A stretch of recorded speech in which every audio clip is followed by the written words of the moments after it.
Never trust the cute ones. She's so cute. Just like Flowey from Undertale. Everyone's favorite. So this is Room for Ruby.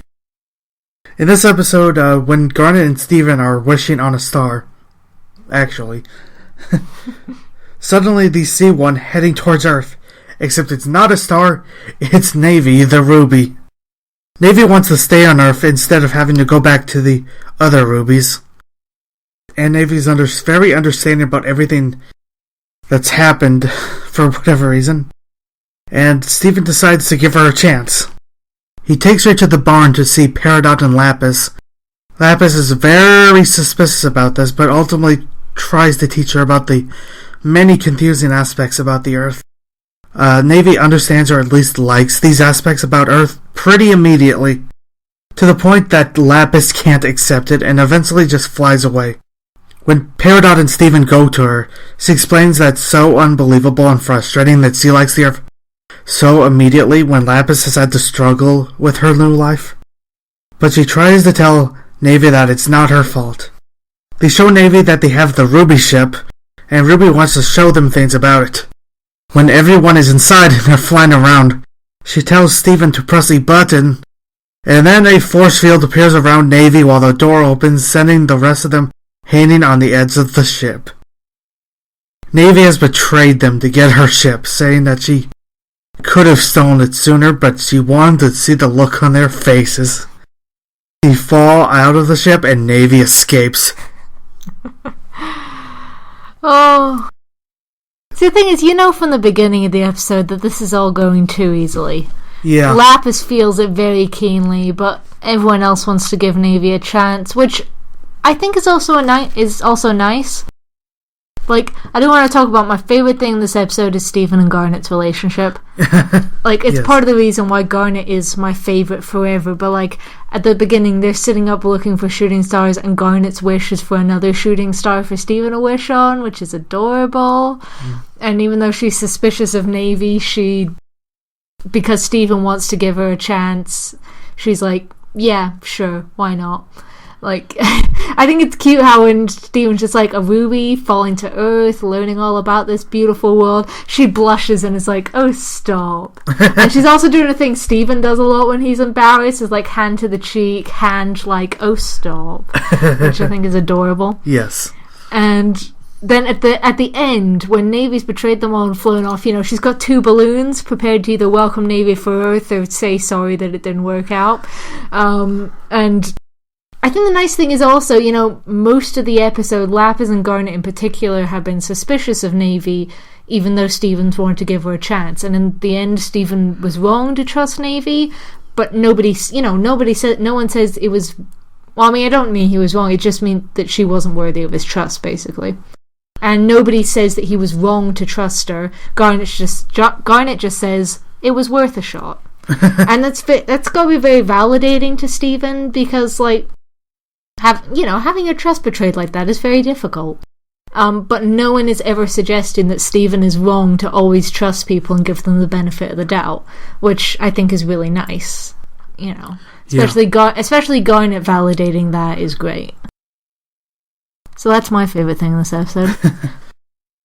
My favourite thing is just the idea that Navy was evil the whole time. Bit like Eyeball. Eyeball was pretty scary. Yeah. But like Navy was just so sweet and nice. But she's so adorable. She'd smile and laugh happily while watching your whole planet burn. But we're the nice ones. Well, not even nice, just sweet. Yes. I also really enjoyed Lapis in this episode. Yeah. Because it's a very relatable breakdown she has where it's like Navy is happy and adjusting to things easily. What's wrong with me that I can't? I'm like, oh, Lapis, baby, you're depressed and traumatized to hell and back. It's okay that it takes you time to be comfortable and okay with things. Yes. You just wanted to live on your nice little farm with Peridot and Pumpkin Puppy watching. It's adorable that they sat up all night looking for shooting stars. Yes. Like, by the way, that might be my favorite joke. That one and the sun rises. It is technically a star. They can wish on that. just best lesbian farmers destroying America. Yep. With their non-talking corn. But yeah, it was just. But another really understated but great bit is that Navy dumps them all in the ocean, and Lapis is fine with that. You know, in previous episodes, we've seen her have breakdowns at just the concept of the ocean. But in this one, she gets dumped in the middle of the ocean, and she's fine. She's just laughing because, yes, nobody's that well adjusted. That line was amazing. Oh, but it's nice to see Lapis laughing and happy and drenched from head to foot and happy. And, you know, she's casually using water a lot in this episode. She's getting back to a place where she's comfortable with her element again. Yes. Which is just a beautiful thing to see. So I'm happy for Lapis and Garnet, my favourite children. Yes. Yeah. God. You just kind of had to know that something horrible was going to happen. Navy was too happy with everything, and everything was going too well. And yeah. Like, where's the conflict? Yeah, it was very... Where's it hiding? It was very suspicious. Yeah. And I also have to wonder if she was sent by, like, any of the other rubies in space gave her specifically a kick towards Earth, or if she just happened to be the one that fell and decided, yeah, I'm gonna fuck with them, and then steal the ship. Yes. And go, and, you know, she's possibly going back to get her mates that are still floating around in space, or maybe she's just flying back to Homeworld to report back. Yes. I do like the idea that Navy is just really messed up and just has this sick sense of joy of things. Like I said, it does remind me of Eyeball's absolute homicidal, you know, approach to Steven when they were trapped in space together. She even did the same creepy laugh. Yeah. Like, Garnet seems to have the only ruby who is not homicidally creepy. I guess. Power of love. But yeah, I also wonder, that's probably going to have repercussions pretty soon, because if she's going back to Homeworld and reporting about all the gems hanging around on Earth, which also distinctly has not been torn apart by the cluster yet. For that matter, did she realise that Steven's either gem or half gem? Because she saw him bubble. I don't actually know if she realised if he was human or not. It's hard to tell because she was spending so much time bouncing around being cute and friendly and loving everything until she could get her ship back. Yep. The second he gets the ship, I'm like, oh no, that's a bad idea. It's a bad idea. That's going to go somewhere bad. But I do love...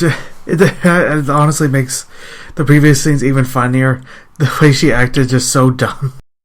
At one point, she's like, what is rain? As her eyes are just... like almost like cross-eyed, and she has like little question marks. Yeah. She's doing it on purpose. Just the disarming naivete. Yes. Oh. I hope this is really a thing going forward. Like she does this to like everyone for her own just sick sense of enjoyment. Would kind of make her a very effective spy ruby if she's that great at ingratiating herself to people. Just being, oh, little old me. Yeah. I also love at the end, for the end, just like a Navy in the sky is yet with a cute little laugh. The adorable little laugh of evil. Yep. Oh. The sky is crying.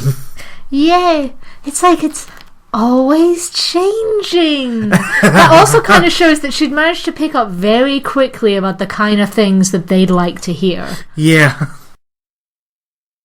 And what do the rebels like? Changing, doing things that you're not supposed to do. That's what rebels like. I'd like to imagine that she's like secretly like just a genius, and she's just gonna like somehow like gain power with the Gem Society or something. That'd be awesome. I don't think she can by virtue of being a ruby. Yeah. But just... which in itself could make for an interesting plotline later on where you have this fiercely intelligent, incredibly talented, you know, spy and so on, who despite her innate talent, just can't advance in any way because she's a ruby. Yeah. That could be like either something for one of the diamonds to think of, or just something that might end up bugging her eventually. Like, I fully believe the ultimate ending of the series is Steven befriending all of the gems. Yeah, pretty much. Every single one of them. They're all his best friends now. Actually, I'd like to see it more that she does get a lot in society. It's just that no one even realizes it because she's that clever. Oh, maybe. Like, they think she's working for them, but it ends up being the opposite. Yeah. Oh, the almighty janitor of Homeworld. Yes. Also, at one point, she said that something sounded groovy, which is... I don't even know. That was adorable. Yeah. Groovy. I did love... this is a hammock. It's a bed you fall off of. Yeah. Also, another thing very relatable about Lapis, her worries about sleep. She's like, I don't have to, I just want to. And I'm like, yeah, I feel that. But it can take time. You think about nothing or everything, but it can take time, and then Navy is immediately asleep. And the look on Lapis's face, because it takes me a long time to get to sleep. It takes me like an hour or two to get to sleep. But my mum, she just puts her head down, closes her eyes, and she's out. And I am so envious of that skill. So I feel very much, Lapis. True. We kind of saw Garnet do that in a much previous episode, weren't we? When they're trying to fall to sleep. And Garnet just falls over and is immediately asleep. So it might be a Ruby thing. Yes. I would love the fact that was actually intentional continuity. It might be. They come up with weird, tiny little bits of intentional continuity like that. Yes. So does this mean that someone's finally gone back to Homeworld who knows everything that's going on? Quite possibly. Although I do also always wonder what happened when Lapis went back to Homeworld, because we never found out much about that. We just, she flew back to Homeworld, and she turned up on the TV a while later going, things have changed, Homeworld is something, and then she comes back in a panic. And, well, she comes back in a jail cell, actually. Yes. So I am kind of curious also how things went down for Lapis when she was on Homeworld, and what had changed in the past 5,000 years. Aside from Blue Diamond turning to a giant pile of sad. When do we get to see Homeworld? I don't know. I need it.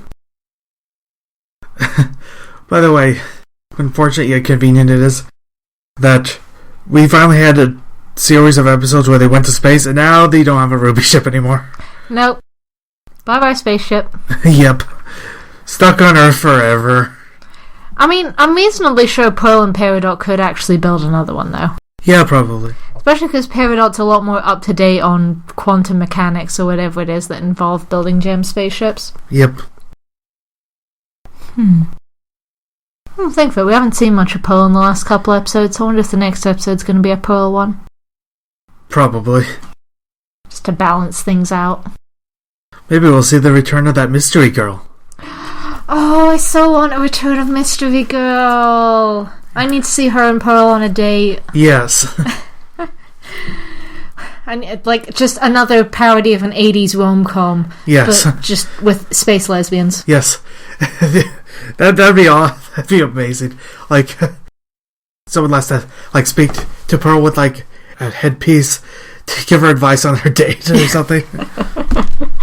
Oh no. Oh no. Yeah, but I guess that's all we have to say about this episode. Yep. Bye.